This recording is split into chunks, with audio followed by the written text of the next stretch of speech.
Budget 2025 की 75 मुख्य बातें जो वित्त मंत्री निर्मला सीतारमण द्वारा घोषित की गई। पहली, 12 लाख तक की इनकम पर अब कोई भी टैक्स नहीं लगेगा। सभी करदाताओं के लिए नया स्लैब, मध्यम वर्ग को मिलेगा लाभ। दूसरी, वित्त मंत्री अगले सप्ताह नया इनकम टैक्स बिल पेश करेगी। तीसरी, नया इनकम टैक्स कानून वर्तमान कानून की तुलना में अध्यायों और शब्दों की संख्या में आधा होगा। चौथी, वरिष्ठ नागरिकों के लिए 1 लाख से अधिक की बैज आय पर टीडीएस, किराए पर 6 लाख से अधिक पर टीडीएस। पांचवी, 90 लाख लोगों ने अपडेट्स रिटर्न फाइल किए। अब पिछले 4 वर्षों के लिए आईटीआरयू में रिटर्न दाखिल किया जा सकता है। छठवीं, समावेशी विकास और मध्यम वर्ग के खर्च को बढ़ावा देने पर ध्यान केंद्रित। सातवीं, बजट का नया लक्ष्य विकास को गति देना और देश की क्षमता को अनलॉक करना है। आठवीं, 6 प्रमुख क्षेत्रों में सुधार की पहल कराधान, शहरी विकास, खनन, वित्तीय क्षेत्र, बिजली और नियामक सुधार। 9वीं, असम में नाम रूप में 12 लाख से अधिक मीट्रिक टन वार्षिक क्षमता वाला प्लांट स्थापित किया जाएगा। 10वीं, पूर्वी क्षेत्र में 3 निष्क्रिय यूरिया संयंत्र फिर से चालू किए जाएंगे। 11वीं, एमएसएमई वर्गीकरण के लिए निवेश सीमा 2.5 गुना से बढ़ाई जाएगी। टर्नओवर की सीमा दुगनी की जाएगी। 12वीं, सहकारी क्षेत्रों को ऋण प्रदान करने के लिए राष्ट्रीय सहकारी विकास निगम को सरकारी सहायता मिलेगी। 13वीं, किसान क्रेडिट कार्ड 7.7 करोड़ किसानों को ऋण की सुविधा। केसीसी के तहत ऋण सीमा 3 लाख से बढ़ाकर 5 लाख की जाएगी। 14वीं, जूते, चमड़ा और खिलौना उद्योग को बढ़ावा दिया जाएगा। 15वीं, फुटवेयर और चमड़ा क्षेत्र के लिए नई योजना जिससे 22 लाख नौकरियां, 4 लाख करोड़ का राजस्व और 1.1 लाख करोड़ का निर्यात होगा। 16वीं, खिलौना क्षेत्र के लिए विशेष योजना, भारत को वैश्विक वन निर्माण केंद्र बनाने का लक्ष्य। 17वीं, कपास उत्पादन को बढ़ावा देने के लिए 5 वर्षीय मिशन की घोषणा। 18वीं, 5 राष्ट्रीय कौशल केंद्र स्थापित किए जाएंगे। आईआईटीएस की सीटें 100% बढ़ाई जाएगी।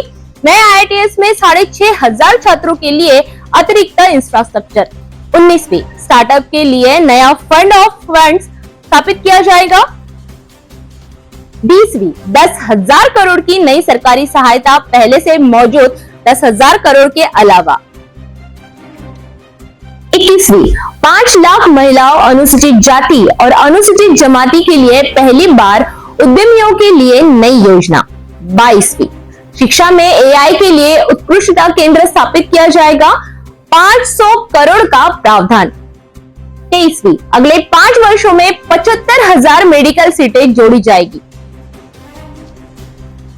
24, बिहार में राष्ट्रीय खाद्य प्रौद्योगिकी उद्यमिता और प्रबंधन संस्थान स्थापित किया जाएगा। 25, आत्मनिर्भरता के लिए 6 वर्षीय दाल उत्पादन कार्यक्रम शुरू किया जाएगा। 26, एमएसएमई और स्टार्टअप के लिए क्रेडिट गारंटी कवर बढ़ाया जाएगा। 27, आईटीएस में 75,000 अतिरिक्त सीटें जोड़ी जाएगी।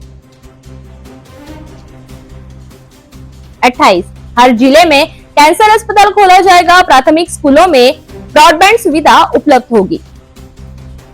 29, 1 लाख करोड़ का शहरी चुनौती कोष बनाया जाएगा। 2025-26 के लिए 10,000 करोड़ का आवंटन। 30, धन्य धन्य कृषि योजना 100 जिलों के कवर करेगी और जिससे 1.7 करोड़ किसानों को लाभ मिलेगा। 31, SC/ST महिलाओं के लिए 5 लाख विद्यार्थियों को 5 वर्षीय अवधि के टर्म लोन की योजना। 32, जूते और चमड़ा क्षेत्र के लिए योजना से 22 लाख रोजगार, 4 लाख करोड़ का राजस्व और 1.1 लाख करोड़ की निर्यात।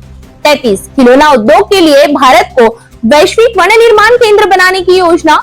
34, सक्षम आंगनवाड़ी और पोषण 2.0 कार्यक्रम, 8 करोड़ बच्चे, 1 करोड़ माताएं और 20 लाख किशोरियों को पोषण सहायता। 35, सरकारी स्कूलों में 50,000 अटल टिकरिंग लैब स्थापित की जाएगी। सभी माध्यमिक स्कूलों में ब्रॉडबैंड सुविधा। 36, 5 राष्ट्रीय कौशल उत्कृष्टता केंद्र स्थापित किए जाएंगे। वैश्विक स्किलिंग साझेदारी के लिए प्रतिबद्धता। 37, पीएम स्वनिधि योजना को पुनः प्रारूपित किया जाएगा। 30,000 यूपीआई लिंक क्रेडिट कार्ड से शुरुआत की जाएगी। 38 प्रत्येक बुनियादी ढांचा मंत्रालय को पीपीपी मॉडल में 3 वर्षीय परियोजनाओं की योजना तैयार करनी होगी। 39 जल जीवन मिशन को विस्तारित किया जाएगा। 15 करोड़ परिवारों को नल जल कनेक्शन मिलेगा। 40 2047 तक 100 गीगावाट परमाणु ऊर्जा के लक्ष्य पर ध्यान केंद्रित किया जाएगा। 41 उड़ान योजना के तहत 120 नए गंतव्य जोड़े जाएंगे। 10 वर्षों में 4 करोड़ यात्रियों को सेवा। 42 शहरी परिवर्तन के लिए 1 लाख करोड़ का शहरी चुनौती कोष। 43 बुनियादी ढांचे में निवेश पर जोर। पीपीपी परियोजना और परिसंपत्ति मुद्रीकरण पर ध्यान। 44 बिहार के मिथिलांचल क्षेत्र में पश्चिम कोसी नहर परियोजना के लिए वित्तीय सहायता। 45 जूते और चमड़ा उद्योग में बढ़ावा देने वाली योजना। 22 लाख रोजगार सृजन का लक्ष्य। 46 खिलौना उद्योग को वैश्विक हब बनाने की योजना। 47 होम स्टे व्यवसाय को मुद्रा लोन प्रदान किया जाएगा। 48 चिकित्सा पर्यटन और हिल इन इंडिया का पहल को बढ़ावा दिया जाएगा। 49 जल जीवन मिशन का विस्तार 2028 तक किया जाएगा। 2019 में इसकी शुरुआत हुई थी। 50 वैश्विक क्षमता केंद्र को बढ़ावा देने के लिए राष्ट्रीय मार्गदर्शन का ढांचा बनाया जाएगा। 51 केंद्रीयकृत केवाईसी प्रणाली जल्द। 52 जन विश्वास 2.0 विधेयक 100 से अधिक कानूनी प्रावधानों को अपराध मुक्त करेगा। 53 ग्रामीण क्रेडिट स्कोर प्रणाली लागू की जाएगी। 54 विदेशी निवेश आकर्षित करने के लिए मॉडल द्विपक्षीय निवेश संधि का मसौदा तैयार किया जाएगा। 55 बीमा क्षेत्र में प्रत्यक्ष विदेशी निवेश 74% से बढ़ाकर 100% किया जाएगा। 56 कुल प्राप्तियों को संशोधित अनुमान 31.47 लाख करोड़ शुद्ध प्राप्तियां 25.57 लाख करोड़। 57 100 कम उत्पादकता वाले जिलों को कृषि और ऋण सहायता मिलेगी।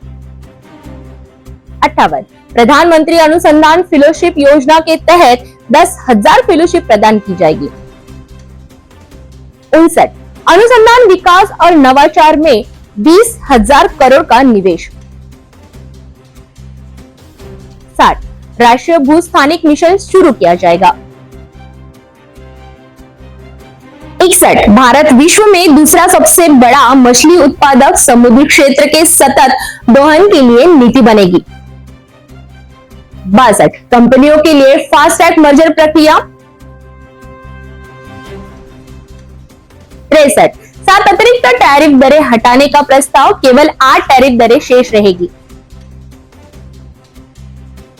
64 वित्तीय घाटा जीडीपी का 4.4%। 65 एलआरएस स्टेशन पर टीसीएस सीमा 7 लाख से बढ़ाकर 10 लाख। 66 किराए पर टीडीएस सीमा 6 लाख तक बढ़ाई गई। 67 10 लाख तक के शिक्षा ऋण पर टीसीएस हटाने का प्रस्ताव।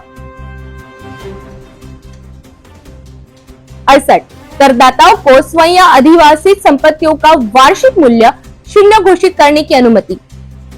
69 नया इनकम टैक्स बिल मौजूदा प्रावधानों का लगभग आधा भाग बनाए रहेगा।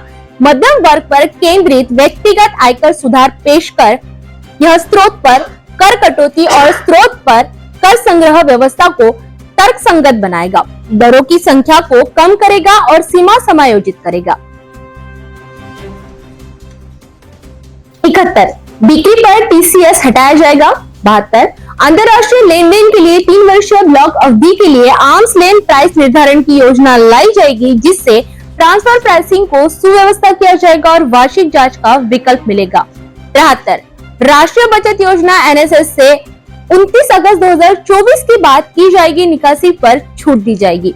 74 छोटे धार्मिक और चैरिटेबल ट्रस्ट के लिए अनुपालन बोझ कम किया जाएगा। उसका पंजीकरण की अवधि 5 वर्ष से बढ़ाकर 10 वर्ष की जाएगी। 75 करदाताओं को ध्वस्त व आदिवासी संपत्तियों का वार्षिक मूल्य 0 घोषित करने की अनुमति होगी बिना किसी शर्त के।